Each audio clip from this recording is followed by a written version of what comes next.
Bismillahirrahmanirrahim. Alhamdulillahi rabbil alamin arrahmanir rahim maliki yaumiddin. Iyyaka na'budu wa iyyaka nasta'in. Ihdinas siratal mustaqim. Siratal ladzina an'amta 'alaihim ghairil maghdubi 'alaihim waladdallin.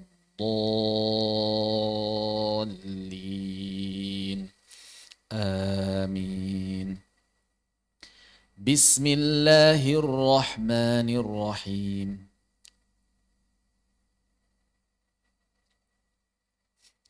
Alhamdulillahirabbil alamin wa bihi nasta'in ala umuri dunya waddin, tsumma shalatu wassalamu ala sayyidil mursalin nabiyyina wa maulana Muhammadin wa ala alihi wa sahbihi wa man tabi'al huda ila yaumiddin. Asyhadu an la ilaha illallah wahdahu la syarikalah wa asyhadu anna Muhammadan abduhu wa rasuluhu alladzi la nabiyya wa la rasula ba'dah.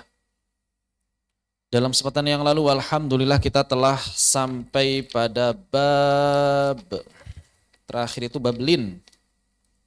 Ada satu bagian yang belum terbahas di bab lin, yaitu lin mahmuz. Lin mahmuz. Apa itu lin mahmuz? Lin mahmuz adalah lin yang bertemu hamzah.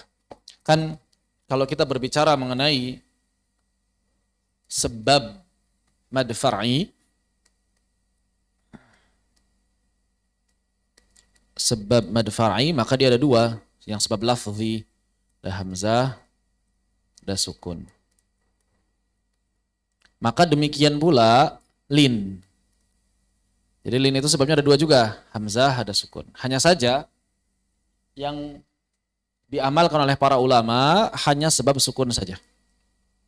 Adapun sebab hamzah, maka kebanyakan ulama tidak mengamalkan. Contohnya kata syai'in wakil.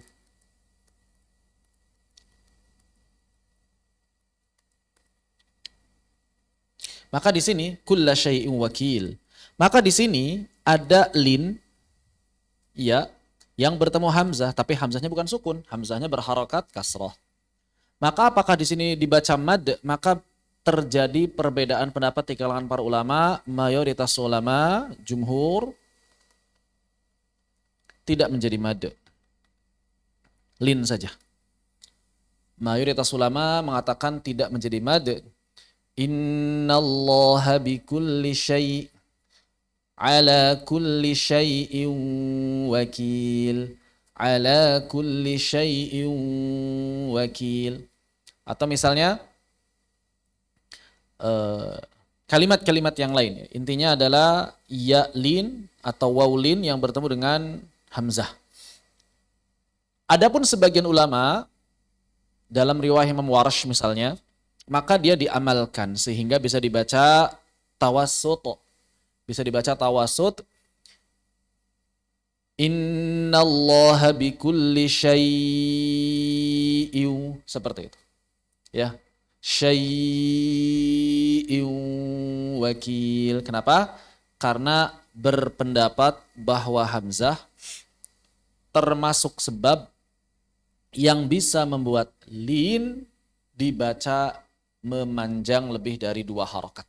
Itu saja tambahan yang kemarin belum sempat kita bahas dalam bab lin. Bab berikutnya, Alam Hatibi mengatakan, ini bab yang populer, mudah insyaallah. Beliau mengatakan, ahkamun nun sakinati wat tanwin. Hukum nun sukun dan tanwin. Udah paham semua insyaallah ya. Ahkamun nun sakinah wat tanwin. Ahkam an-nun as-sakinah wat tanwin. Dan kita sudah bahas apa itu tanwin, apa itu huruf sukun, kita sudah bahas semuanya. Sekarang kita bahas hukumnya. Pertanyaannya, apa itu hukum nun sakinah dan tanwin? Atau secara lebih umum kita akan membicarakan ahkamut tajwid. Secara lebih umum kita akan mengatakan atau membicarakan ahkamut tajwid. Pertanyaannya adalah, Apa yang dimaksud dengan hukum-hukum tajwid itu? Apa yang dimaksud hukum-hukum tajwid itu? Hukum itu kan artinya aturan. Ahkam itu hukum-hukum. Hukum itu artinya adalah aturan, tata cara, batasan, dan lain sebagainya. Terus hukum yang mengatur apa di sini? Tajwid, apanya maksudnya? Hukum tajwid itu apanya? Aturan tajwid yang berkaitan dengan apa? Karena kalau kita berbicara makhraj dengan sifat, itu tidak disebut hukum. Makhraj dengan sifat itu tidak disebut hukum. Tidak disebut hukum-hukum tajwid, dia bahasan makhraj, bahasan sifat. Makanya tajwid ada bab makhraj, ada bab sifat, ada bab hukum. Nah berarti seperti berbeda antara makhraj dengan hukum itu. Ya memang berbeda, tidak bisa disamakan. Jadi ada bab makhraj, ada bab sifat, baru ada bab hukum. Maka tidak bisa kita samakan antara makhraj sifat dengan hukum tajwid. Lalu hukum tajwid itu apa? Kenapa makhraj dan sifat tidak termasuk? Jadi yang dimaksud dengan hukum tajwid artinya adalah aturan, batasan, hukum yang mengatur. Yang mengatur apa? Yang mengatur perubahan suara huruf hijaiyah. Ketika dia berada pada sebuah kata atau kalimat. Inilah yang dimaksud dengan hukum-hukum tajwid. Jadi apa hukum tajwid? Hukum yang mengatur perubahan suara huruf hijaiyah. Kalau kita berbicara makhraj dan sifat, itu berbicara hukum asal. Ketika dia belum berubah suaranya bagaimana. Jadi kalau kita ingin tahu huruf ba suaranya bagaimana, ya lihat makhrajnya yang sempurna di mana. Lihat sifat yang sempurna seperti apa. Itulah huruf ba yang sempurna. Tapi kalau kita berbicara misalnya hukum ba, bukan membicarakan ba yang sempurna suaranya. Tapi membicarakan apakah ba bisa berubah suaranya atau tidak. Demikian pula ketika kita berbicara mengenai nun dan tanwin. Maka ketika kita berbicara mengenai nun dan tanwin, berarti kita tidak sedang membicarakan bagaimana suara nun dan tanwin yang sempurna. Karena bagaimana suara nun dan tanwin yang sempurna, itu kita tinggal lihat makhraj. Dan sifat, inilah suara nun dan tanwin yang sempurna. An, in, un, itulah suara tanwin yang sempurna, sudah selesai. Itu suara tanwin yang sempurna. An, in, un. Namun ketika kita masuk dalam pembahasan hukum, kita tidak sedang membicarakan itu. Tidak sedang membicarakan suara tanwin atau nun sakinah yang sempurna. Melainkan membicarakan aturan. Kapan nun sakinah dan tanwin itu suaranya bisa berubah. Dan kalau berubah, berubahnya seperti apa. Begitu ya. Jadi kapan si nun ini suaranya bisa berubah dan bagaimana perubahannya. Itulah yang dimaksud dengan hukum nun sakinah dan tanwin. Maka kesimpulannya nun sakinah dan tanwin adalah aturan perubahan suara nun sakinah dan tanwin ketika berada pada sebuah kata atau kalimat. Baik. Kenapa kemudian mesti diatur? Karena dalam realitanya ketika seseorang membaca sebuah kata atau kalimat, kadang antar huruf dengan huruf yang lain saling memengaruhi.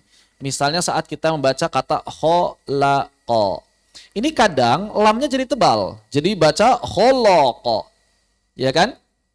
Basato. Kadang kita baca basoto. Kalau tidak diatur, maka berarti akan banyak perubahan suara yang ilegal. Kalau tidak diatur, maka akan banyak perubahan suara yang ilegal. Begitu. Maka mesti diatur. Supaya apa diatur? Supaya sesuai dengan kebiasaan berbahasanya orang-orang Arab. Sesuai dengan kaidah berbahasa orang Arab. Begitu. Dan orang Arab juga demikian, kadang ini diubah suaranya, kadang ini tidak diubah. Nah, aturan-aturannya itulah yang diatur dalam ahkamut tajwid. Pertanyaannya, kenapa kok kadang ada huruf-huruf yang mesti diubah suaranya? Maka jawabannya adalah litakhfifi wat tashil. Jadi kalau ada yang bertanya, kenapa suara huruf kadang berubah? Kenapa suara huruf kadang atau bahkan mesti diubah, kadang atau mesti diubah? Maka jawabannya apa? Litakhfif. Litakhfif.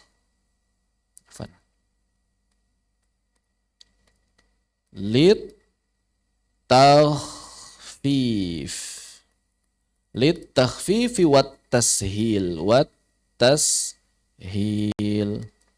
Apa artinya? Meringankan dan memudahkan. Tujuannya itu untuk meringankan dan memudahkan pelafalan. Sama seperti bahasa Indonesia. Misalnya dalam bahasa Sunda, misalnya Sunda Bandung dan sekitarnya, Sunda Priangan dan sekitarnya, itu ada kadang sebuah huruf bisa berubah. Misalnya kita mengucapkan kata sendal, tulisannya sendal. Tapi orang Sunda Bandung dan sekitarnya tidak mengucapkan sendal. Ini dalnya harus dihadzf, harus dihilangkan. Ada perubahan suara berarti. Yang asalnya sendal menjadi senal. Dan itu bigunah juga. Senal. Misalnya begitu. Sendok. Senok. Kadang tembok. Tembok. Jadi temok. Nah, ini dalam bahasa Sunda. Ada perubahan antara tulisan asli atau antara suara asli dengan suara yang diamalkan. Demikian pula misalnya dalam bahasa Indonesia, bakso. Suara aslinya bakso. Tapi diubah. Dalam bahasa Indonesia banyak nih. Orang Indonesia secara umum hadzf, bacanya baso. Orang Indonesia secara umum. Kalau orang Jawa, Jawa Tengah, Jawa Timur maksudnya. Jawa Barat bukan Jawa ya. Sunda. Kita berbicara bahasa bukan berdasar pulaunya. Pulau Jawa ya termasuk Jawa Barat, tapi kalau kita berbicara bahasa tidak. Maka misalnya dalam bahasa Jawa, baik Jawa Tengah maupun Jawa Timur, saya nggak tahu kalau Madura, apakah ikut baso atau ikut bahasa Jawa. Yang pasti kalau bahasa Jawa dia diibdal, kafnya diubah menjadi hamzah, dibaca bakso, begitu kan? Beda. Tulisannya bakso, bacanya baso, bacanya bakso. Di Makassar, di Bugis, beda lagi bahasa Bugis. Bukan baso, bukan bakso, tapi diidgham menjadi basso. Kan beda. Begitu. Artinya dalam bahasa apapun, perubahan suara pada sebuah huruf itu lazim. Sesuatu yang pasti terjadi, tidak mungkin tidak. Sesuatu yang biasa, bukan yang luar biasa. Sehingga kalau misalnya kita belajar Al-Quran, ada hukum tajwid dan lain sebagainya, nggak perlu kaget begitu. Itu memang kaidah berbahasa, bahasa manapun ada yang mengalami seperti itu. Bahasa manapun, apalagi bahasa Inggris.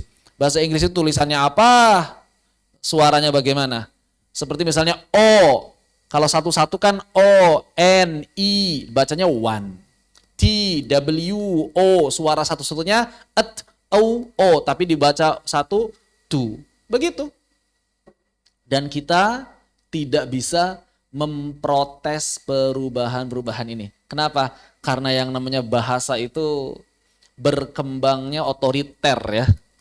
Jadi yang namanya bahasa itu otoriter. Enggak bisa diatur, tapi bahasa yang mengatur kita. Enggak bisa diatur bahasa itu. Kita misalnya punya kamus namanya KBBI, itu kan buat ngatur. Tapi tetap saja yang dipahami orang ketika berkomunikasi sehari-hari bukan makna KBBI. Tapi makna yang kita pahami sesuai dengan kesepakatan di antara manusia. Ya, bahasa itu otoriter. Nggak bisa diatur. Susah diaturnya bahasa itu. Makanya KBBI ini khusus buat tulisan formal saja kan. Sehari-hari. Begitu. Nggak pakai KBBI. Begitu. Wallahu a'lam bissawab. Baik. Lalu bagaimana perubahan yang terjadi pada nun sakinah dan tanwin? Maka Al-Hatibi mengatakan arba'atun ahkamuhum linnuni sakinatan rosman walid tanwini. Maka di sini hukum nun sakinah dan tanwin ada 4 kata beliau. Mau nun sukun yang ada tulisannya, nun sakinah rosman, maksudnya nun sukun yang ada hurufnya, atau tanwin karena tanwin nggak ada rosemnya, nggak ada bentuknya. Maka ada 4. Lidghamu fi ahrufi yarmuluna la mithla bunyanin wala yanwuna. Maka beliau langsung membahas hukum yang pertama adalah al-idgham. Kata beliau apa? Lidghamu fi ahrufi yarmuluna, maka nun sakinah dan tanwin dibaca idgham ketika bertemu dengan yarmuluna. Yarmuluna. Pertanyaannya apa itu idgham? Nah, kita bahas sekarang al-idgham, arti dari idgham. Secara bahasa artinya al-idkhal. Artinya al-idkhal. Secara bahasa itu artinya al-idkhal. Apa artinya bahasa Indonesianya? Memasukkan. Memasukkan. Adapun secara istilah adalah al-lafdhu biharfaini harfan kathani musyaddada. Al-lafdhu biharfaini harfan kathani musyaddada. Apa artinya? Mengucapkan dua huruf hijaiyah menjadi satu huruf, huruf yang kedua bertasydid. Mengucapkan dua huruf menjadi satu, huruf yang kedua bertasydid. Misal ada nun bertemu dengan lam pada kata min ladun misal. Maka yang disebut dengan idgham itu adalah memasukkan nun ke dalam lam dan lamnya dijadikan bertasydid. Nunnya di mana? Dimasukkan ke dalam lam. Maksudnya apa? Dilebur, dihilangkan. Maka membaca lafal min ladun itu menjadi mil ladun. Nunnya tidak ada sama sekali. Berarti definisi yang lain, pengertian gampang dari idgham itu adalah menghapus suara huruf pertama dan mentasydid suara huruf kedua. Inilah idgham. Jadi idgham itu seperti ini. Menghapus suara huruf pertama dan menasydid suara huruf kedua. Nun bertemu dengan lam. Nunnya dihapus, lamnya ditasydid. Itulah idgham. Itulah yang dimaksud dengan idgham. Al-lafdhu biharfaini harfan kathani musyaddada. Kemudian idgham sendiri terbagi menjadi dua. Ini idgham secara umum ya, bukan cuma di nun saja. Bahwa idgham sendiri terbagi menjadi dua dari sisi kesempurnaan. Ada yang disebut idgham kamil atau tam. Ada yang disebut idgham naqis.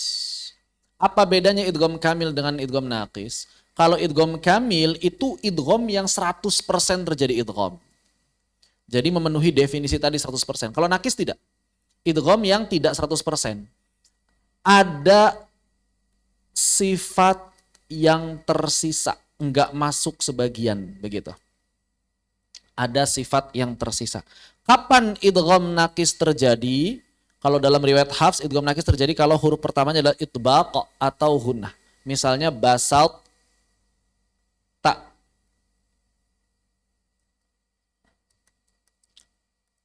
Ahal tu. Maka di sini ada huruf itbaq, to. Idgham ke dalam ta. Kalau yang namanya idgham ikut aturan yang idgham kamil, berarti kan to-nya hilang. Basat ta ahad tu, begitu kan? Tapi idgham naqis itu enggak begitu. Idgham naqis itu sifat itbaqnya masih tersisa. Sehingga kita baca basa masuk ke ta, basat, tapi taknya diitbaqin. Basal ta. Basal ta. Demikian pula di ahad tu. Ahal tu. Ahal tu. Jadi bacanya gimana? Basal ta dan ahal tu. Bukan basat ta, bukan ahad tu. Juga bukan misalnya basot ta, ahot tu. Nah, sinnya enggak berubah. Sinnya mesti tetap dalam keadaan asal. Basal basalta, ahaltu, basalta, ahaltu. Juga bukan idhar, bukan basaltota, bukan, karena ini hukumnya idgham. Ahaltotu, bukan juga. Ini hukumnya idgham, namanya idgham naqis. Kenapa disebut idgham? Karena secara suara sudah ikut huruf yang kedua, baik makhraj ataupun sifat secara umum. Kenapa disebut naqis? Karena masih ada sifat itbaq dari huruf ta yang tersisa. Begitu. Nah, yang kedua adalah yang terjadi pada nun sakinah dan tanwin. Yaitu ketika nun sakinah atau tanwin bertemu dengan yanmu. Nanti akan kita bahas. Sebelumnya kita lanjutkan dulu. Alam Hatibi mengatakan la mithla bunyanin wala yanwuna. Sebelum kita bahas itu, kita bahas dulu bait ini bahwa idgham, syaratnya idgham itu terjadi pada dua kata. Syarat idgham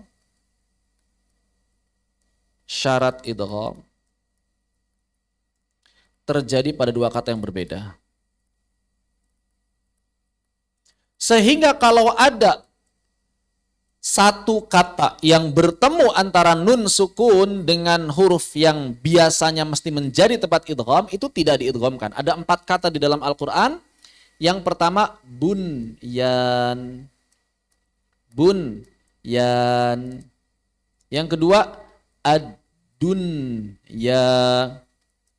Yang ketiga tinwan. Yang terakhir sinwan. Ada 4 kata dalam Al-Quran yang mereka ini pertemuan antara huruf yang idgham. Nun bertemu dengan huruf yang tempat idghamnya biasanya. Nun bertemu ya, nun bertemu dengan waw. Tapi karena ini terjadi pada satu kata yang sama, maka tidak diidghamkan.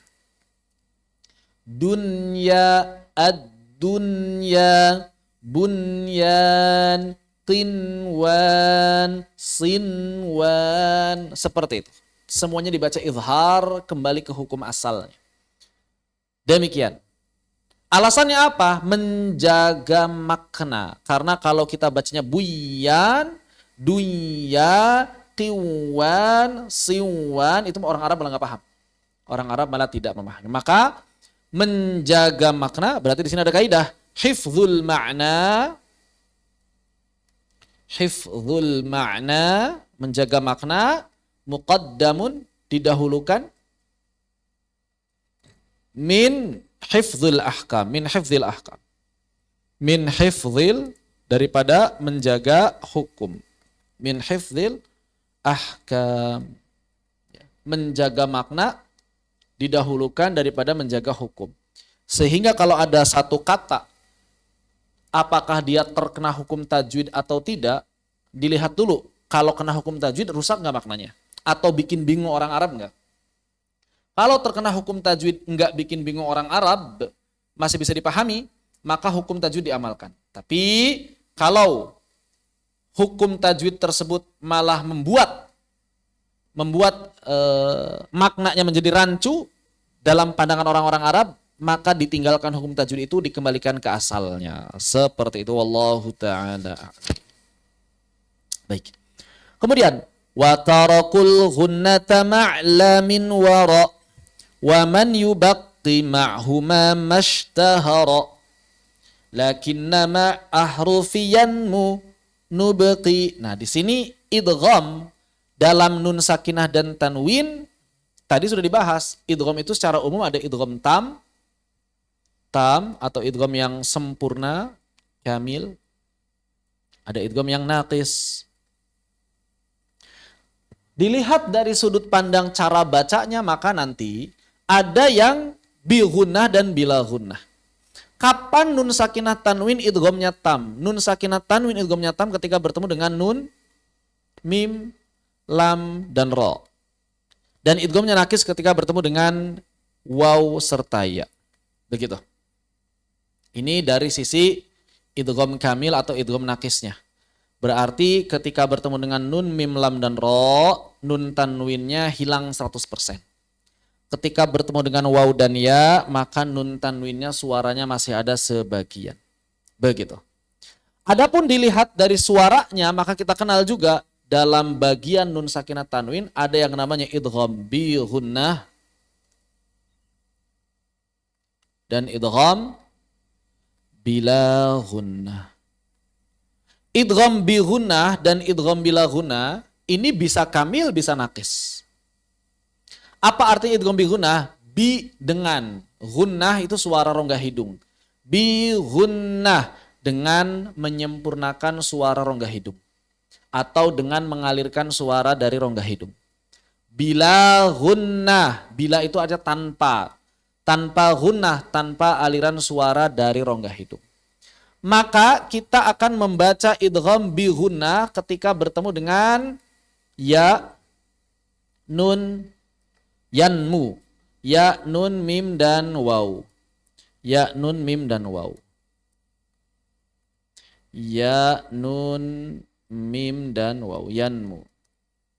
Sedangkan bila gunnah ketika bertemu dengan lam dan ro. Al-Hatibi mengatakan wa tarakul ghunnata ma'lamin wara wa mayubaqi ma'huma mashtahara.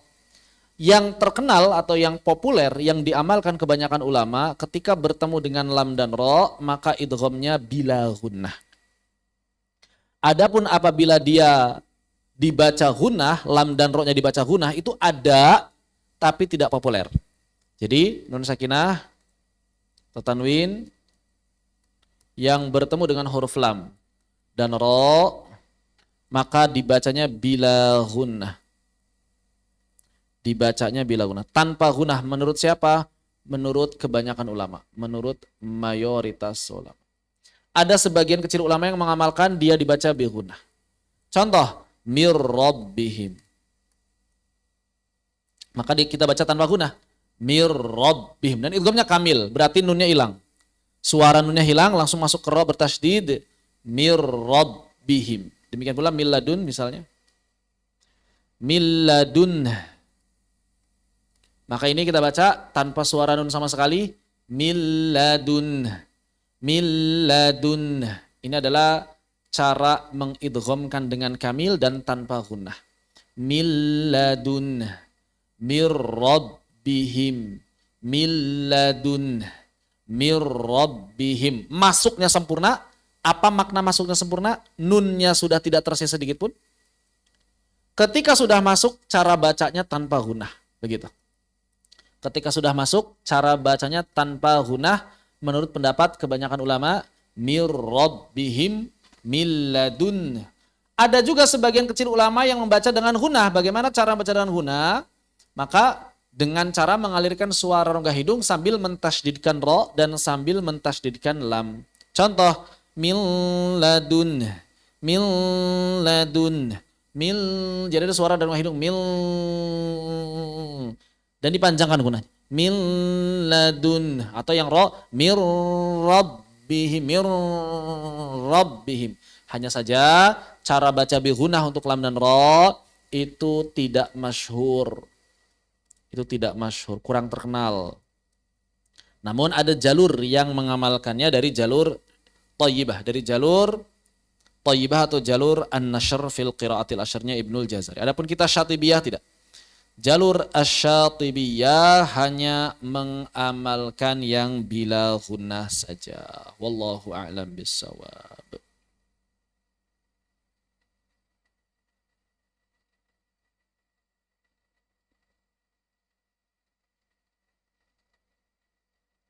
Baik. Sampai di sini apa yang ditanyakan? Dipersilakan apabila ada yang ditanyakan.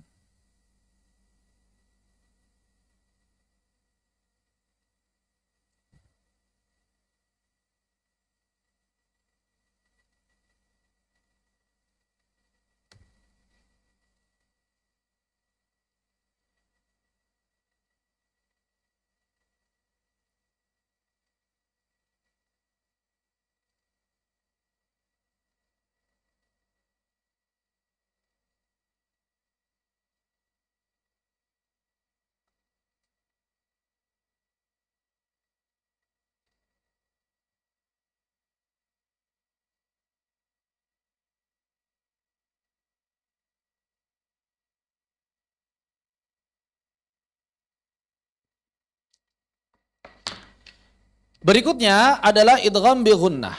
Kapan idgham bi gunnah terjadi? Saat bertemu dengan yanmu. Dan ini sebagian bi gunnahnya adalah idgham kamil, sebagian gunnahnya adalah idgham nakis. Jadi ini dua-duanya bi gunnah, tapi yang satu kamil, yang lain nakis.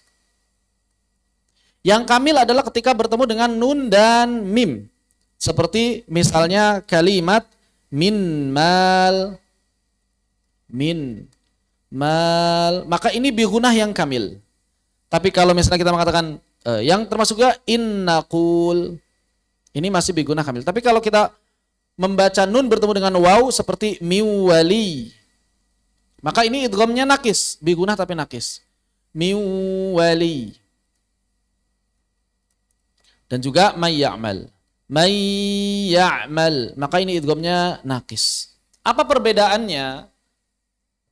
Sebelum perbedaannya kita bahas persamaannya. Apa persamaannya? Persamaan antara nun bertemu dengan yanmu ini seluruhnya mesti mengalirkan suara dari rongga hidung.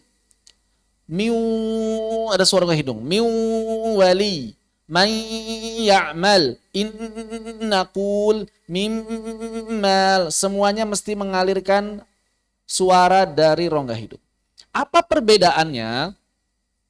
Perbedaannya adalah konsepnya.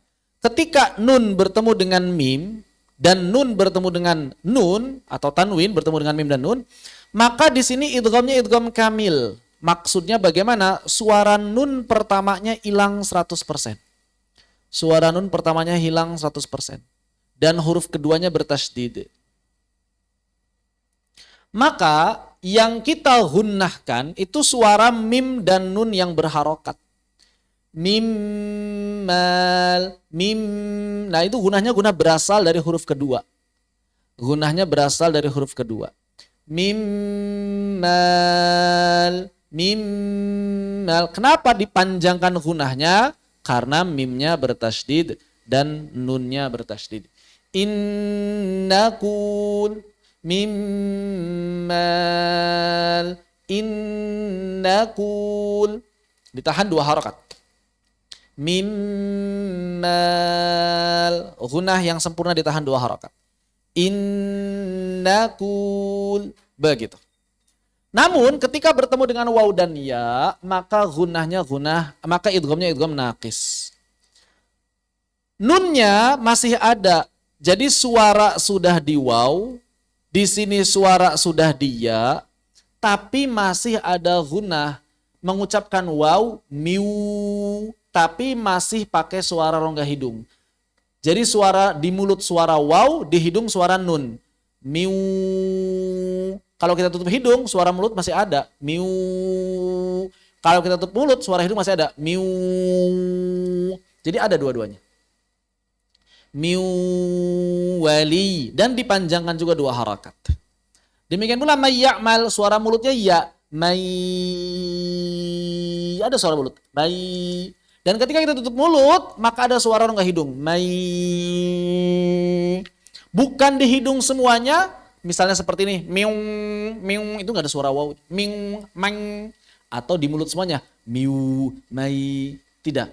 Di mulutnya ada suara waw atau ya. Di rongga hidungnya ada suara nun. Demikianlah perbedaan antara idgham kamil dan idgham nakis. Kalau yang di sini, ini semuanya murni jadi mim. Ini semuanya murni jadi nun yang kedua. Nun pertamanya hilang. Tapi kalau dinakis tidak. Kalau dinakis nun yang pertamanya masih ada. Ditahannya sama 2 harakat. Miu wali. May ya'mal. Seperti itu. Allahu ta'ala alam. Makanya mereka disebut idgham bi gunnah. Kenapa disebut idgham bi gunnah? Karena cara bacanya mengalirkan gunnah atau menahannya sepanjang 2 harakat. Miwali, may ya'mal, innakul, mimmal. Begitu. Adapun yang bila gunnah tidak ada ditahan. Milladun, mirrabbihim. Kecuali kalau kita mengamalkan cara yang tidak masyhur tadi. Baik, sampai di sini apa yang ditanyakan dipersilakan.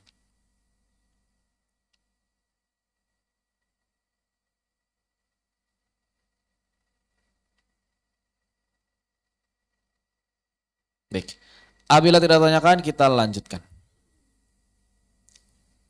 Bait ke-118 bagian yang kedua. Wa adhiran 'inda hurufil halqi wa tilka sittatun taraha awwala ala huda 'alin hala ghadin khala. Wa tilka sittatun taraha awwala ala huda 'alin hala ghadin khala. Maka hukum yang kedua adalah al-izhar. Apa itu al-izhar? Izhar itu artinya memperjelas. Az-zuhur wal bayan. Al-bayan artinya memperjelas. Dan yang namanya izhar ini hukum asal. Apa arti dari hukum asal? Seluruh huruf hijaiyah aslinya mesti dibaca izhar. Seluruh huruf hijaiyah aslinya mesti dibaca izhar. Aslinya mesti dibaca izhar. Apa arti dari dibaca izhar? Arti dari dibaca izhar itu adalah tepat makhrajnya, tidak bergeser-geser, sempurna sifatnya, tidak kurang, tidak kelebihan. Itulah izhar. Tepat makhrajnya, kemudian tidak berkurang sifatnya, tidak juga kelebihan. Seluruh huruf hijaiyah aslinya mesti dibaca izhar, tapi kan enggak semua huruf bisa dan mudah dibaca izhar. Maka dalam keadaan tertentu dia berubah. Untuk apa? Mempermudah pengucapan. Makanya ada kaidah kullu udulin anil izhari ila ghairihi udulun lil ashal atau ilal ashal. Segala perubahan, kullu udul, segala perubahan anil izhar, dari huruf yang asalnya izhar, segala perubahan dari huruf yang asalnya izhar ila ghairihi menjadi tidak izhar. Jadi huruf asalnya izhar. Kapan dia berubah? Untuk mempermudah pengucapan. Kullu udulin anil izhari, ya, segala perubahan dari yang asalnya izhar ila ghairihi menjadi tidak izhar. Tidak izhar itu apa saja? Ya bisa idgham, bisa ikhfa, bisa iqlab, bisa hadzaf dan lain sebagainya. Udulun sesungguhnya adalah perubahan lil ashal dalam rangka mempermudah pengucapan. Perubahan suara dalam rangka mempermudah pengucapan. Jadi segala perubahan yang terjadi dari huruf yang asalnya izhar menjadi tidak izhar, itu hakikatnya adalah untuk mempermudah pengucapan. Perubahan dari yang berat ke yang ringan. Perubahan dari yang sulit ke yang mudah. Begitu. Jadi kalau huruf sudah bisa mudah diucapkan, maka tidak butuh diubah. Pemahaman terbaliknya begitu. Kalau ada huruf hijaiyah yang mesti dibaca izhar, artinya memang dia tidak butuh perubahan. Nun sukun atau tanwin dibaca izhar kapan? Ketika bertemu dengan huruf halq. Wa adhiran 'inda hurufil halqi. Apa itu huruf halq? Wa tilka sittatun taraha awwala. Yang terkumpul huruf halq ini pada kata ala, huda, alin. Ala huda alin berarti hamzah, ha, ain. Ala huda alin, hala berarti ha, ghadin berarti ghain, dan khala berarti kha. Inilah huruf-huruf yang keluar dari halaq. Apa saja? Hamzah, ha, ain, ha, ghain, kha. Hamzah, ha, ain, ha, ghain, kha. Begitu. Maka nun sakinah atau tanwin Ketika bertemu salah satu dari 6 huruf ini, mesti dibaca idhar. Pertanyaannya, kenapa mesti dibaca idhar? Ya karena nggak butuh diubah. Pertanyaan lagi, kenapa tidak butuh diubah? Karena sudah ringan. Pertanyaan lagi, kenapa sudah ringan? Karena makhrajnya berjauhan. Jadi menurut pandangan orang-orang Arab, semakin jauh makhraj dari 2 huruf, maka semakin ringan dan mudah diucapkan. Semakin ringan dan mudah diucapkan. Ini kaidahnya. Semakin jauh makhraj dari 2 huruf yang bertemu, maka menurut orang-orang Arab itu semakin ringan dan mudah diucapkan. Berarti semakin dekat semakin terasa berat. Ya, menurut pandangan orang-orang Arab secara umum begitu. Semakin dekat makhraj dari 2 huruf hijaiyah, maka akan dianggap semakin berat dan semakin sulit. Makanya semakin jauh huruf, semakin tidak butuh diubah. Semakin dekat huruf, semakin butuh diubah, walaupun tidak selalu. Begitu. Allahu a'lam bissawab.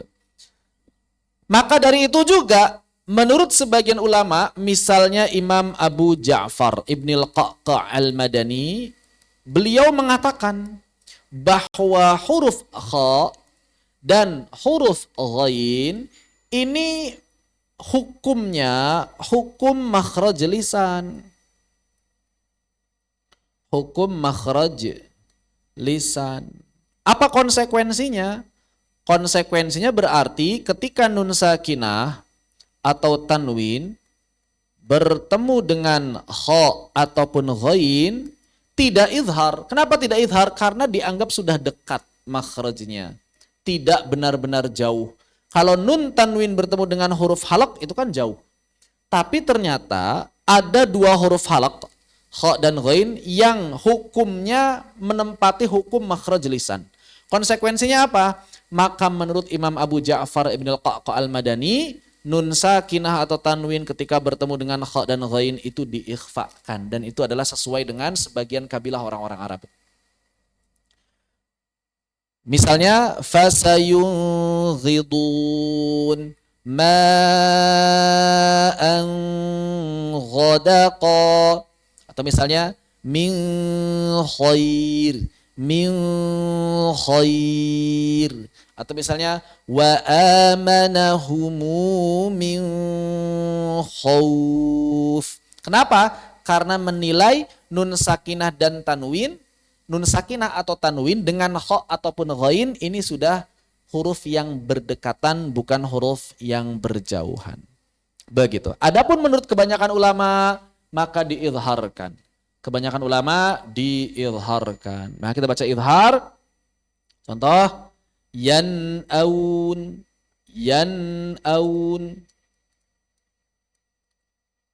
man aman, izhar. Atau yanhaun,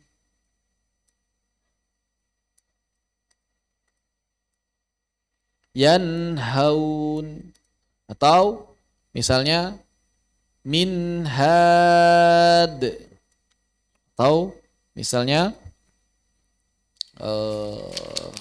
ini hamzah ha kemudian ain misalnya kalimat min hasanah,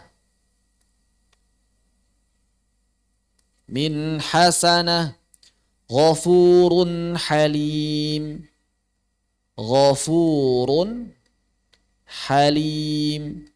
atau misalnya tadi min khair fasayunghidun min ghil ma'an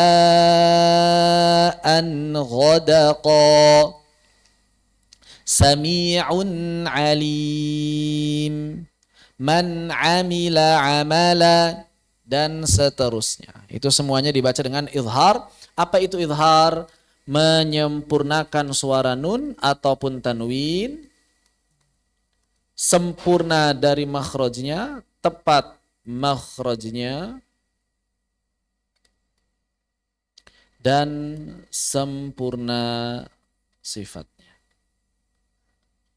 an, in, un. Tidak ditambah, tidak dikurangi, tidak dipantulkan, tidak pakai jeda, tidak pakai saktah, dan lain sebagainya. Pokoknya tidak ada sifat-sifat baru yang muncul. Maka berarti termasuk nun dibaca idhar ketika dia berada di akhir kalimat tidak bertemu dengan apa-apa. Contoh, Rabbil alamin. Kembali ke asalnya idhar. Jangan dibaca al-alamin atau al-alamin. Misalnya begitu. Karena idhar tidak boleh mengubah sifat-sifat huruf. Idhar di sini disebut dengan idhar halqi. Kenapa? Karena bertemu dengan huruf-huruf halqa. Demikian. Ini adalah hukum yang kedua. Al-idhar. Silakan apabila ada yang ditanyakan.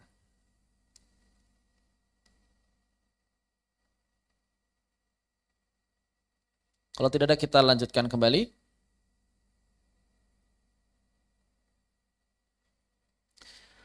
Bait 120. Wa qalibhuma min qabli ba'in mima wa akhfi bil ghunnati tilkal mima. Hukum yang ketiga adalah mengubah nun sakinah atau tanwin menjadi mim. Kapan? Saat bertemu dengan ba. Yang pertama adalah mengubah nun sakinah atau tanwin menjadi mim. Kenapa mesti diubah? Karena beratnya mengucapkan nun bertemu dengan ba. Contoh kalimat mim ba'd. Maka di sini ada kalimat yang berat diucapkan. Apa itu? Mengucapkan nun sukun bertemu dengan ba. Min ba'd. Berat. Maka mesti dicari solusinya supaya ringan. Apa solusi yang paling ringan?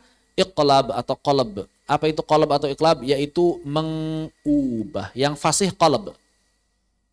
Mengubah apa? Mengubah satu huruf menjadi huruf yang lain. Maka di sini diubah menjadi mim. Pertanyaannya, kenapa diubah menjadi mim? Karena mim mirip dengan nun pada satu sisi dan mirip dengan ba pada sisi yang lain. Di mana mirip dengan nunnya? Sifat gunnahnya. Maka mim punya kesamaan sifat gunnah dengan nun. Dan punya kesamaan dengan ba dari si apa? Makhrajnya. Dan sebagian sifatnya. Begitu. Maka mim dinilai bisa mewakili nun sekaligus bisa mewakili ba. Makanya mim yang diutus untuk menjadi jembatan antara nun dengan ba. Dan persoalan qalb atau bahasa lainnya ibdal dalam bahasa Arab sebetulnya adalah persoalan yang biasa juga. Orang-orang Arab biasa mengubah sebagian huruf kalau berat diucapkan. Contoh, misalnya kata istafa. Istafa. Ini asal katanya dari sofa. Dari kata sofa. Kemudian ditambah hamzah dan ta. Istafa. Tapi orang-orang Arab berat mengucapkan istafa sehingga diubah menjadi istofa. Begitu. Istofa. Kenapa berat? Karena ada sod. Maka dicarilah huruf lain yang mirip ta tapi tebal seperti sod. Jadilah to. Atau misalnya siroto. Ini aslinya pakai sin. Secara bahasa Quraisy. Siroto. Namun ternyata orang-orang Arab berat mengucapkan sin karena setelahnya ro atau to. Maka diubah jadi sod. Sehingga inilah bacaan kita siroto. Demikian pula bastoh atau bastoh aslinya. Bastoh pakai sin. Namun kemudian berat diucapkan orang-orang Arab maka sebagian kabilah membaca dengan sod. Bastoh dan seterusnya. Taztari dibaca menjadi tazdari. Ya. Dan banyak lagi persoalan perubahan huruf hijaiyah yang terjadi pada bahasa Arab dapat dipelajari di bab ilmu sharaf lebih detailnya. Mau kitab maksud atau kitab yang lain lah bebas ya. Izzi silahkan bebas. Ilmu sharaf yang pasti kalau ingin tahu bagaimana perubahan huruf-huruf ini ya. Ini belajar ilmu sharaf termasuk as-shalah. Ini ibdal. Kita nulis begini tapi dalam Al-Quran pakai waw. Maka seluruhnya yang ada begini adalah disebabkan secara bahasa aslinya berasal dari waw. Seperti kata solah, asalnya solawa. Asalnya solawa. Begitu. Namun secara pelafalan berat. Sehingga diubah menjadi sola. Dalam penulisan, untuk sehari-hari diubah juga penulisannya yang aslinya waw diubah jadi alif. Namun dalam Al-Quran tidak, wawnya tetap ada. Makanya as-solah, ghodah, zakah itu semuanya pakai waw. Kenapa pakai waw? Menunjukkan aslinya, akar katanya.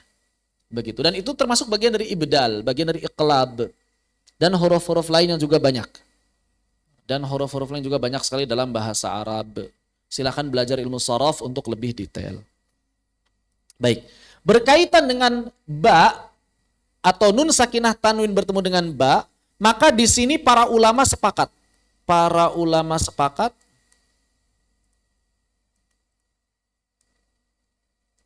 mengubah nun sakinah atau tanwin menjadi ba. Ini para ulama sepakat.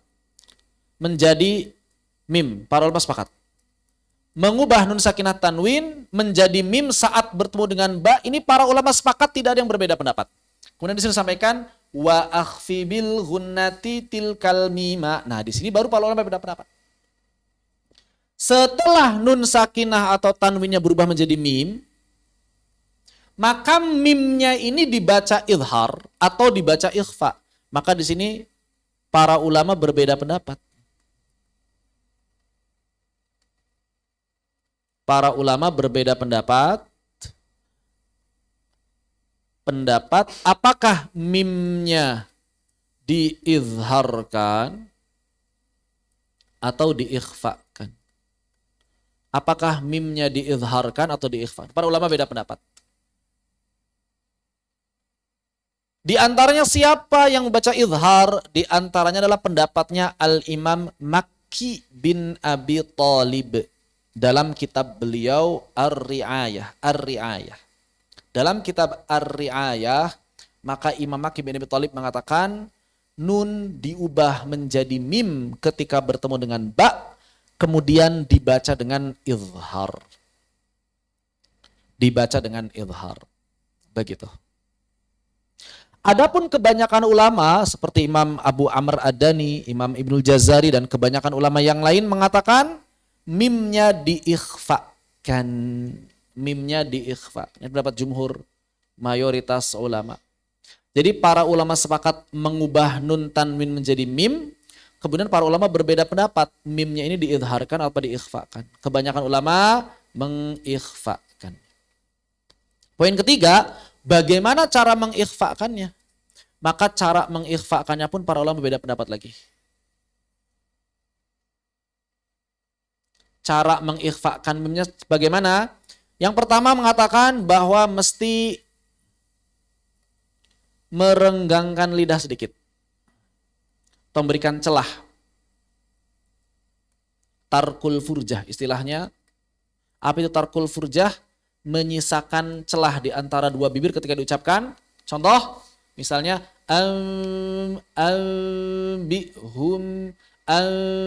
bihum atau misalnya min ba'd. Begitu. Adapun yang kedua, merapatkan secara lunak.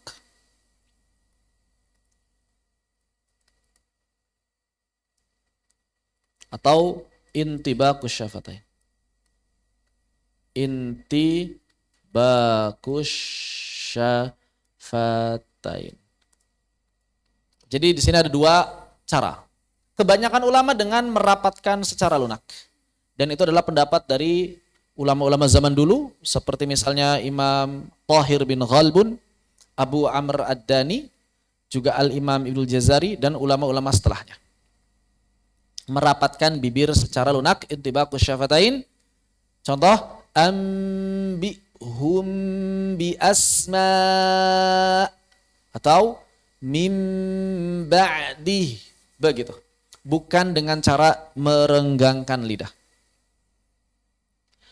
Golongan pertama yang merenggangkan lidah, yang menyisakan celah, beranggapan kalau bibirnya, bukan lidah hafan, bibir, merenggangkan bibir.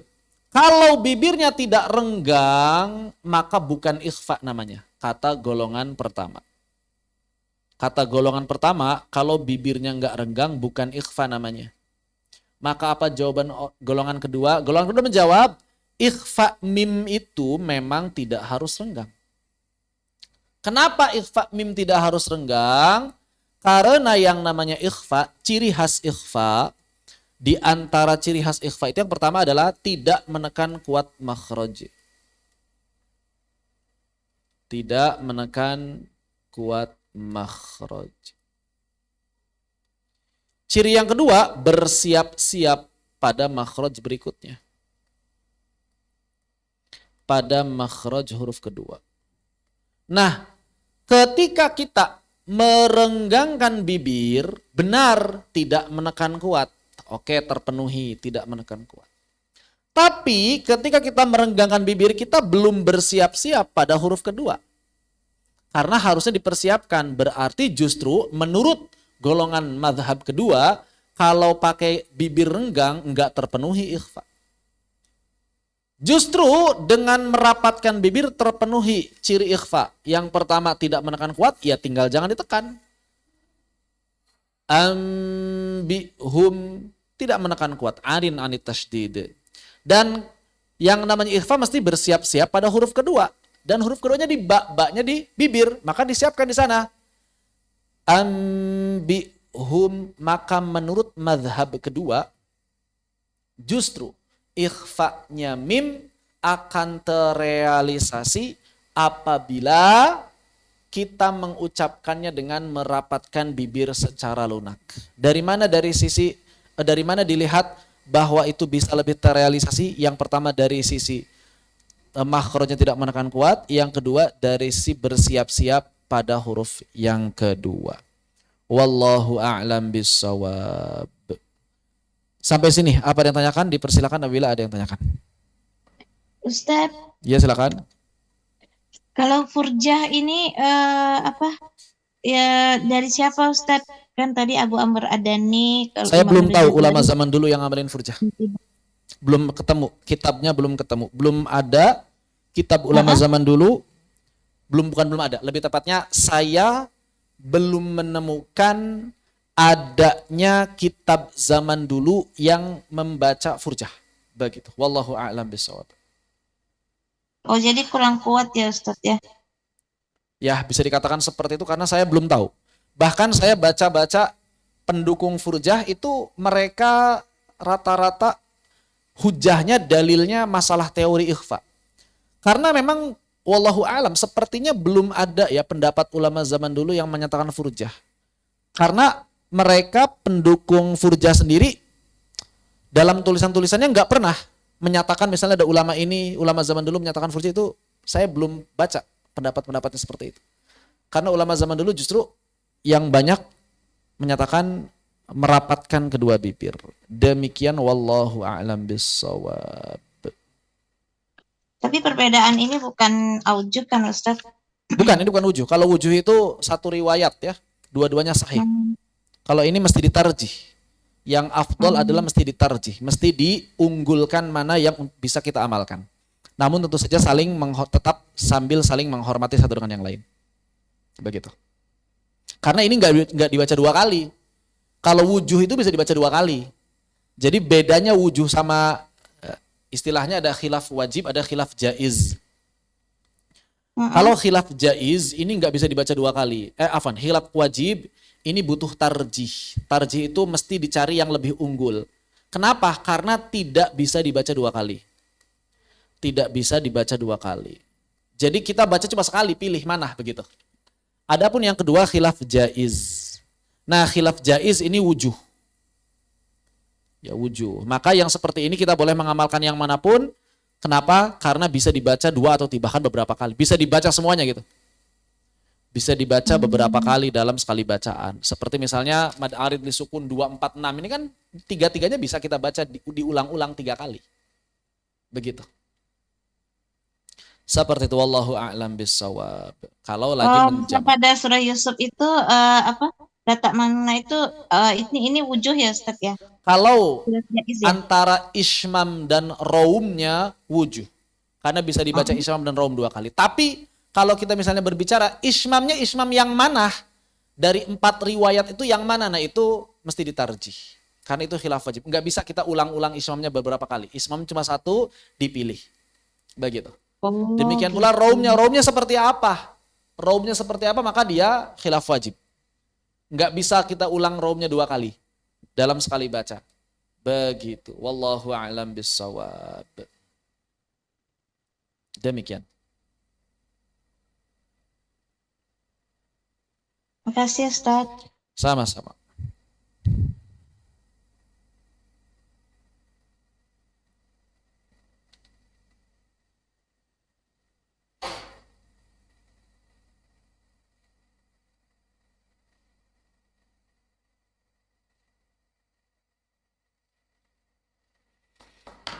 Baik. Berikutnya. Hukum yang terakhir. Wa inda baqi ahrufil hijai qad akhfauhuma bi ghunnatin kama warad. Maka hukum yang keempat adalah al-ikhfa. Apa itu al-ikhfa? Al-ikhfa artinya secara bahasa adalah as-satr, menyembunyikan. Menyembunyikan.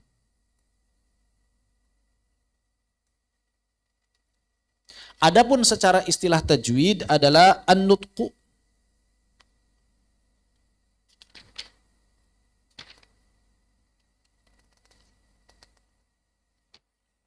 An-nutqu yaitu mengucapkan huruf hijaiyah, an-nutqu.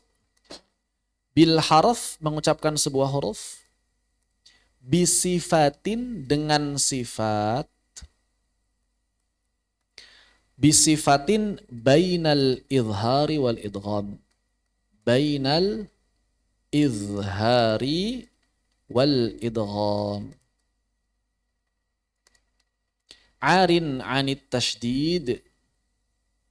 Arin anit tashdid. Ma'ghunnah kamilah. Ma'ghunnah kamilah. Ini pengertian ikhfa yang umum disampaikan oleh para ulama. Jadi ada 3 poin. Kalau kita berbicara ikhfa, hakikatnya ada 3 poin. Yang pertama adalah bisifatin bainal izhari wal idgham. Jadi yang namanya ikhfa itu berada di antara sifat izhar dan idgham. Berada di antara sifat izhar dan idgham. Nun sukun atau tanwin dibaca ikhfa ketika bertemu dengan 15 huruf hijaiyah, sisa huruf hijaiyah yang selain idhar, idgham dan juga iqlab. Nah, ketika kita mengucapkan nun sukun atau tanwin yang bertemu 15 huruf ini, maka keadaan nun sukun tanwinnya harus berada di antara idhar dan idgham. Pertanyaannya, apa itu berada di antara idhar dan idgham? Di antara idhar dan idgham dalam bab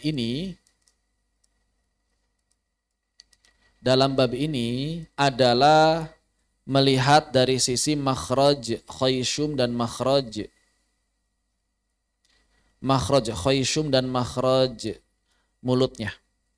Jadi ketika kita mengucapkan ini khayshum, ini mulut, jauf, makhraj jauf atau makhraj lisannya.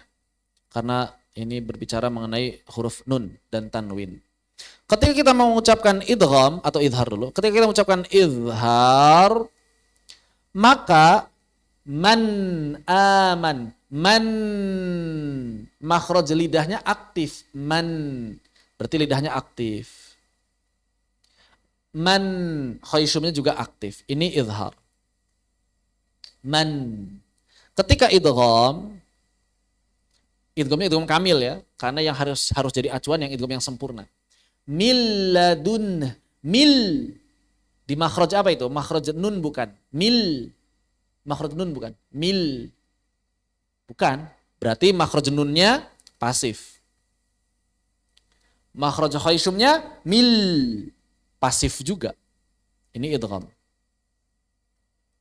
Adapun ketika baca ikhfa, misalnya nun ketemu kaf, minkum, ming, kita cek mulutnya, ming di makhraj nun bukan, jawabannya bukan, tapi di makhraj kaf, maka berarti makhraj nunnya pasif. Minkum, makhraj khaisyumnya aktif nggak? Aktif. Oh ada aktif. Nah, kalau kita lihat dia bagan ini, maka dapat kita simpulkan bahwa yang namanya ikhfa itu berada di antara izhar dan idgham. Berada di antara izhar dan idgham. Mirip izhar pada satu sisi dan mirip idgham pada sisi yang lain. Inilah kenapa ikhfa disebut di antara izhar dan idgham. Terpenuhi berarti poin pertama, bahwa ikhfa di antara izhar dan idgham. Kemudian poin yang kedua, arin anit tasydid, bahwa ciri khas ikhfa adalah arin anit tasydid, artinya tidak menekan kuat makhraj. Tidak menekan kuat makhraj. Maka semakin ikhfa, semakin tidak menekan.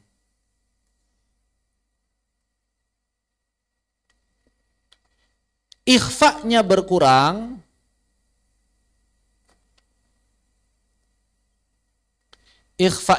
maka tekanan makhrajnya bertambah, makin kuat tekanannya. Jadi berbanding terbalik dengan tekanan, karena ikhfa itu tidak menekan. Berarti kalau ikhfa-nya berkurang, ya menekan. Begitu. Kenapa kita mesti memahami ini? Karena ikhfa dalam nun sakinah dan tanwin itu maratib, lahul maratib. Punya tingkatan, punya level.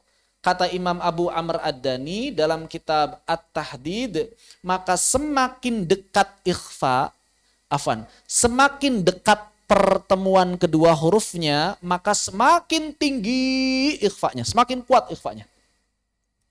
Semakin dekat pertemuan kedua hurufnya, maka semakin kuat ikhfanya, kata Imam Abu Amr Ad-Dani. Semakin jauh hurufnya, maka semakin lemah ikhfanya. Jadi kalau begitu ikhfa bisa terbagi-bagi. Iya, para ulama kemudian menyimpulkan terbagi menjadi 3. Semakin dekat, kata Imam Abu Amr Ad-Dani, semakin tinggi ikhfanya. Jadi ikhfa yang dekat itu tinggi. Dan semakin jauh ab'ad, maka ikhfanya semakin rendah. Sisanya pertengahan. Maka yang pertengahan, awsat, dia berada di pertengahan juga. Darojatul wusta, pertengahan. Kapan saja ikhfa disebut dekat, maka para ulama mengatakan kesimpulannya ikhfa disebut dekat kalau ketemu 3 huruf. Ketemu huruf dal, ketemu huruf ta, ketemu huruf to, di tato. Maka ini ikhfanya harus tinggi.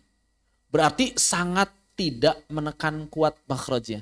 Sangat tidak menekan kuat makhrajnya. Begitu kan? Adapun ab'ad, maka para ulama menyimpulkan ternyata huruf kaf dan qaf saja. Nah ini ikhfanya rendah. Berarti kalau ikhfanya rendah apa? Menekan kuat makhrajnya. Kalau yang akrob sangat tidak menekan kuat. Kalau yang abad menekan kuat makhrajnya. Contoh, ketika kita membaca ikhfa pada dal misalnya, maka jangan ditekan makhrajnya. Kenapa? Karena ikhfanya harus tinggi. Kenapa ikhfanya tinggi? Karena makhrajnya dekat. Min dunillah. Jangan nempel, jangan terlalu nempel di makhrajnya dal. Jauhin sedikit. Kenapa? Karena ikhfanya sangat tinggi. Makin tidak menekan kuat. Makin arin anit tasydid. Makin ikhfa, makin arin anit tasydid. Begitu. Min dunillah. A'antum kuntum. Jangan ditempel. Justru jangan dibaca kuntum. Min dunillah. Tidak. Kenapa? Karena ikhfanya dekat. Harus tinggi ikhfanya. An-tabaqo. Jangan dibaca an-tabaqo. Sebaliknya, ketika bertemu dengan kaf ataupun qaf, maka ini ikhfanya berjauhan. Semakin jauh ikhfa, semakin jauh huruf ikhfa, maka semakin rendah. Semakin rendah ikhfa, semakin kuat tekanan pada makhrajnya. Maka tekan saja makhrajnya. Minkum. Min qablik, jangan malah direnggangin. Minkum, min qablik, tidak tepat. Karena semakin jauh makhraj, harus ikhfa'nya semakin rendah. Berarti konsekuensinya makin tidak arin anit tasydid, makin ditekan makhrajnya. Maka kita baca in kuntum ta'lamun. Jadi kalau ketemu kaf, eng saja langsung eng. Sama ketemu qaf juga. Min qablik. Jangan min qablik. Ketemu kaf, ketemu qaf langsung eng. Minkum an qadha dhahrak anka wizrak. Jangan dibaca anka, tidak tepat. Kalau ketemu di tato baru jangan nempel-nempel. Andada min dunillah kuntum, jangan malah kuntum begitu. Sisanya bagaimana? Pertengahan, maka sudah siap-siap di makhraj, tapi jangan ditekan kuat. Contoh, anfusahum, siap-siap, mau siap-siap di Pak. Tapi jangan nempel anfusahum atau aufusahum. Siap-siap saja. Dikit saja. Anfusahum atau al-untha. Dikit saja, jangan al-untha atau al-untha. Al-untha quran zahirah. Atau misalnya apa lagi? Siap-siap di shin. Mansyura. Jangan terlalu masuk nanti jadinya jadi iya. Mansyura. Mansyura. Akthara syai'in jadala. Atau misalnya apa lagi? Fakihatin, siap-siap di zai. Fakihatin zawjan. Yunfiqun, jangan yunfiqun. Yunfiqun. Yawma idzin tuhaddithu mawdud. Siap-siap di dhad. Mawdud. Begitu wallahu a'lam bissawab. Khair. Bagian terakhir dalam bab ikhfa adalah tafkhim tarqiq pada ikhfa. Tafkhim tarqiq pada ikhfa. Tafkhim dan tarqiq pada ikhfa. Di sini adalah khilaf. Para ulama berbeda pendapat. Apakah ada tafkhim tarqiq pada ikhfa atau seluruh ikhfa itu tarqiq semua. Jadi pendapatnya cuma ada dua pendapat. Pendapat pertama, seluruh ikhfa tarqiq. Pendapat pertama, seluruh ikhfa tarqiq. Pendapat kedua, ikhfa bisa tafkhim. Kapan ikhfa bisa tafkhim? Menurut pendapat kedua, ikhfa bisa tafkhim kalau bertemu huruf isti'la. Bertemu huruf tafkhim. Contoh, bertemu huruf qaf, maka tidak dibaca min qablik, tapi dibaca min qablik. Ketemu huruf to, al-tabaq. Ketemu huruf za, al-quran zahirah. Bertemu huruf dad, maldud. Bertemu huruf sad, min salsal. Begitu. Ya, ini menurut pendapat yang pertama. Jadi huruf ikhfa bisa tafkhim. Sisanya berarti kalau nggak ketemu huruf tafkhim, tarqiq. Misal kuntum tunzirhum azizun dzuntiqam, tipis. Adapun pendapat kedua mengatakan seluruhnya wajib tipis. Apa alasan pendapat kedua?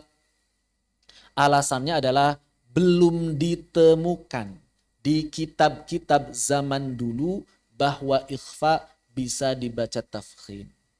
Alasan itu belum ditemukan di kitab-kitab zaman dulu bahwa ikhfa bisa dibaca tafkhim. Kitab yang paling tua yang membahas tafkhim ikhfa ternyata yang ditemukan paling tua itu adalah kitab Salsabil Syafi. Salsabilu Syafi dan juga kitab Samanudiyah. Ini satu zaman. Baik. Sehingga menurut pendapat yang kedua tadi tidak bisa dijadikan dalil karena ini kitabnya kitab ulama kontemporer. Baik. Apa jawaban yang mengamalkan tafhim tarqiq pada ikhfa? Jawaban ulama yang mengamalkan tafhim tarqiq pada ikhfa, yang pertama jawaban mereka adalah tidak ada dalil. Tidak ada dalil bukan berarti tidak ada sesuatu. Ini yang pertama jawaban mereka. Admud dalil laisa dalilan ala adm, alal adm, alal adam. Adamud dalil laisa dalilan alal adam. Tidak adanya dalil tidak menunjukkan bahwa itu benar-benar tidak ada. Misal, kalau ada suara berarti ada orang. Kalau tidak ada suara, ya bisa ada orang, bisa nggak ada orang, gitu kan? Maka tidak ada dalil bukan berarti tidak ada sesuatu. Maka dari itu bisa jadi para ulama memang tidak menulis, lupa menulis, atau di zaman itu orang-orang sudah bisa mengamalkan dengan benar sehingga tidak butuh ditulis. Dalil yang kedua, bahwa tidak ada bantahan dari ulama sezaman. Maksudnya begini, tadi katanya ulama yang pertama kali menulis ditemukan itu kitab Salsabilus Syafi'i dan juga Samanudiyah. Menariknya ulama sezaman dengan mereka tidak ada yang membantah praktek tafhim tarkik ikhfa. Kalau misalnya ini sesuatu yang baru, pastilah berbondong-bondong ulama akan membantah kitab tersebut. Realitanya, kenyataannya nggak ada, malah mendukung yang ada. Sebaliknya malah mendukung. Dan yang ketiga, riwayatnya diamalkan. Diamalkan oleh banyak ulama. Mau Mesir, Maghrib, dan juga Syam. Sehingga kebanyakan ulama zaman sekarang tetap mengamalkan tafkhim, tarqiq, dan ikhfa. Tapi kalaupun tidak mengamalkan, maka dipersilakan, itu pun salah satu pendapat yang cukup kuat hujahnya karena memang tidak ada di kitab-kitab zaman dulu. Begitu, Allahu a'lam bissawab, selesai hukum nun sakinah dan tanwin. Walhamdulillahirabbil alamin. Apabila ada yang tanyakan, dipersilakan.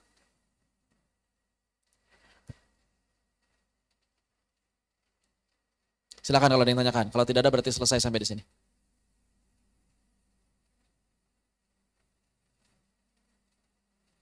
Cukup? Walhamdulillah. Apabila demikian, kita akhiri sampai di sini, mudah-mudahan bermanfaat.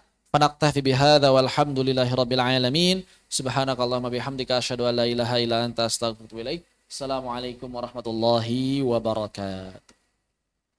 Waalaikumsalam warahmatullahi Waalaikumsalam warahmatullahi wabarakatuh. wabarakatuh. Syukran Ustaz. Afwan.